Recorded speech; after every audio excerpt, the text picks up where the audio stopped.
gets hot, doesn't he? In Miami, he goes through the whole tournament. He beats Tsitsipas in the final. Barely wins a match from Miami. Trying to digest what we saw over the last hour 49 minutes. What do you make of it? Well, a lot of emotions watching Federer leave the court because you're not sure if this is it. I mean, you sort of speculate. We're all wondering. I think he'll take some time to think about this, but certainly the way he went out in the final set, getting bageled, it almost didn't look like he wanted to be out there at that point. Like he knew the writing was on the proverbial wall. Hurkacz obviously had a lot of firepower, played a very mature match, Darren. But, you know, you wonder now for Roger, I mean, I wonder if he's willing to pay the price that he needs to, obviously physically, to come back, because the movement wasn't there. His ability to run quickly, especially when he had to go wide, was not there. And I think he knew that. I think he felt that, especially after, you know, dropping the second set, which he probably should have won. So if he thinks he can do the work to get back, you know, to get his fitness and get his movement back, I think he'll continue. But I don't think he continues if he thinks that this is the best he can do, the best he can play at this point. Yeah, if he's not going to get rewarded for the work. Because I think he's willing to do the work. He's always has been willing to do the work. But at 39 years of age, whether or not you get that reward, and it's kind of what Andy Murray's going through as well right at the moment. But you know, we talk about the why these guys get out of bed and do the training they do. And had you even said to me at the start of the tournament, Chris, what would be a good result for Roger coming in here with all the form and the 2 knee surgeries and everything coming into the tournament? Quarterfinals would be a decent result. So it's kind of where it is at the moment. I guess what's a little bit shocking for all of us was the way it happened today. And that second set tiebreaker, I'm not sure that I've seen a worse tiebreak from Roger. He looked a little bit clumsy on a couple of points and shanking the forehand a lot, and then really for his level to come down 4 or 5 notches in that final set. Got to love Hubie though. You know, the guy gets hot, doesn't he? In Miami, he goes through the whole tournament. He beats Tsitsipas in the final. Barely wins a match from Miami, then gets hot here again on the grass, and also against Medvedev. He was lucky to win that match because he should have been 3 and out. Somehow he won that second set to stay alive, and he's turned it all around, and that's what Grand Slam tennis, best of 5 tennis is all about. Just try to stay alive. Hey, look at Federer's most recent results here. 2018, he was quarterfinals. 2019 got to that epic final with 2 match points. And even getting to that final felt like a bit of a surprise, a bit of, like, this is great, Federer's back in the final. So maybe this is just where his game is right now.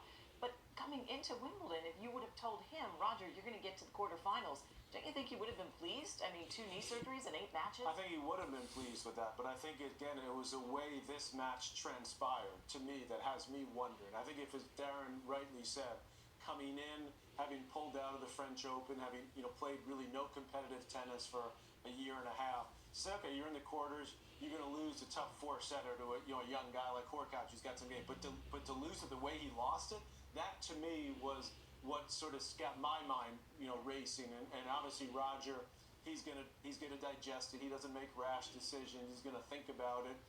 The way he left center court, he walked off quickly. He didn't do like some huge goodbye. You know, he wants to at least play at a level that he wants to play at, and that to me was not a level that he's going to be comfortable with. You know, to just be in the mix. So he's going to have to evaluate, okay, can I raise my level to where I want? That doesn't mean he thinks he has to win majors, but at least be at the level where he can compete for them, because he wasn't there today. Yeah, I just can't imagine Federer not playing Wimbledon again and not saying goodbye without his parents present, without Mirka present, the family. It's such a personal place to him. Thank you for watching ESPN. There you go, guys. Roger Federer is out of Wimbledon, and it's quite sad in a way, but he's done well. You know, he should have been out in the probably first or second round, but second round. Roger Federer should have been out in second round. He made it through to the quarterfinal. Congratulations to him. It's time to kind of rethink. It's time to rethink whether he wants to continue playing or not, because obviously it's done well. He's made tons of millions, approaching, in the next few years he's gonna be a billionaire. Let's accept that he's gonna be a billionaire. But for now, I think the time is up. writings on the wall, as they say. He needs to hang up the racket really. What does he want again? What does he what does he want again? What's he looking for again? What's he looking for again? It's won everything there is to be won in this game of tennis, and it's time to go. It's time to hang up the racket now and say goodbye to the team. It's at this time. Yes, you're not going to stop people from winning. It's not going to stop Novak Djokovic from winning Grand Slam. Clearly not, because it's going to happen. Novak Djokovic is going to break the record that him and Nadal currently held at 20 Grand Slam apiece. My man Novak Djokovic will break that record, and he will be the most player with the most Grand Slam. I'm sorry to all you Roger Federer's and Nadal's fans out there. My man Novak Djokovic will be the victorious over two of them. So it will, well, as somebody said on the comments the other day, Roger is the goat, Nadal is the sheep, and the owner of the farm is Novak Djokovic. So Novak owns the goat and the sheep in his farm. Is the farm owner. He owns the property, including the goat and the sheep. That's that just tell you about how good Novak Djokovic is going to be. It's sad for him. I didn't expect him to get Begu in the third set, but it happened.